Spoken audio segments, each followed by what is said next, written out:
30তম কলকাতা আন্তর্জাতিক চলচ্চিত্র উৎসব আগামী মাসের 4 তারিখ থেকে শুরু হতে চলেছে কলকাতা আন্তর্জাতিক চলচ্চিত্র উৎসব, যা চলবে 11 ডিসেম্বর পর্যন্ত। জোরকদমে চলছে শেষ মুহূর্তের প্রস্তুতি।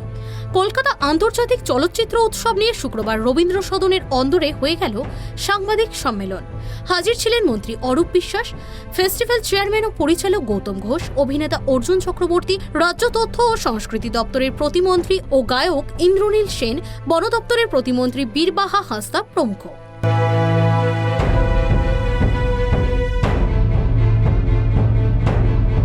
এবছর কলকাতা আন্তর্জাতিক চলচ্চিত্র উৎসবের উদ্বোধনী অনুষ্ঠান নেতাজি ইন্দোরে নয়, হবে ধনধান্য স্টেডিয়ামে। ক্লোজিং সেরেমনি হবে রবীন্দ্র সদনে। শুক্রবার সাংবাদিক বৈঠকে সেই কথাই ঘোষণা করা হলো।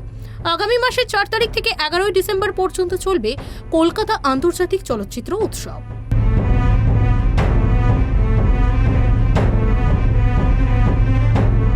কলকাতা আন্তর্জাতিক চলচ্চিত্র উৎসব মানে চাঁদের হাট, কিন্তু এবার চলচ্চিত্র উৎসবে শাহরুখ খান, সালমান খান, অমিতাভ বচ্চন এই 3 সুপারস্টারের কেউই উপস্থিত থাকতে পারছেন না। জানা যাচ্ছে এবারের কলকাতা আন্তর্জাতিক চলচ্চিত্র উৎসবে থাকছেন শাবানা আজমি, জাভেদ আখতার এবং বলিউড অভিনেতা তথা এ রাজ্যের সাংসদ শত্রুঘ্ন সিনহা। এছাড়াও আসতে পারেন বিদ্যা বালান। বলিউড তারকা ছাড়া চলচ্চিত্র উৎসবের মঞ্চে থাকতে পারেন সৌরভ গঙ্গোপাধ্যায় সহ টলিপাড়ার বেশ কিছু তারকা।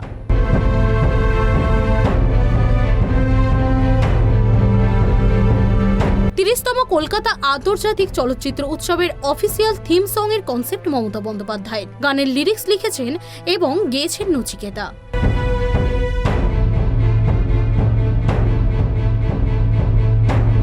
30তম কলকাতা আন্তর্জাতিক চলচ্চিত্র উৎসব শুরু হবে তপন সিংহের পরিচালনায় তৈরি গল্প হলেও সত্যি ছবির প্রদর্শনী দিয়ে।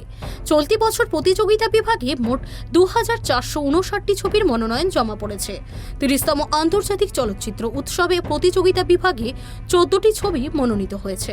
এর মধ্যে রয়েছে ফ্রান্স, বুলগেরিয়া, জাপান সহ বিভিন্ন দেশের ছবি। ইরানি চলচ্চিত্র পরিচালক জাফর পনাহির সম্পাদনায় নাদের সেইভারের পরিচালনায় তৈরি দ্য ইউটেন্স ছবিটি রয়েছে প্রতিযোগিতায়, যা ভেনিস চলচ্চিত্র উৎসবে প্রিমিয়ার হয়েছিল। কলকাতা আন্তর্জাতিক চলচ্চিত্র উৎসবের প্রতিযোগিতায় মনোনীত হয়েছে 42টি ফিচার ছবি, 30টি স্বল্প দৈর্ঘ্যের ছবি ও তথ্যচিত্র। এছাড়াও তালিকায় রয়েছে 103টি ছবি, তবে সেসব ছবি কোনো প্রতিযোগিতায় অংশ নেয়নি। উৎসবে মোট 29টি দেশ অংশগ্রহণ করেছে। তবে এবার এই সিনেমার উৎসবে থাকছে না প্রতিবেশী দেশ বাংলাদেশের কোনো ছবি। এবছর 30তম কলকাতা আন্তর্জাতিক চলচ্চিত্র উৎসবে মোট 175টি ছবি দেখানো হবে। Bureau report, tribe TV Bangla.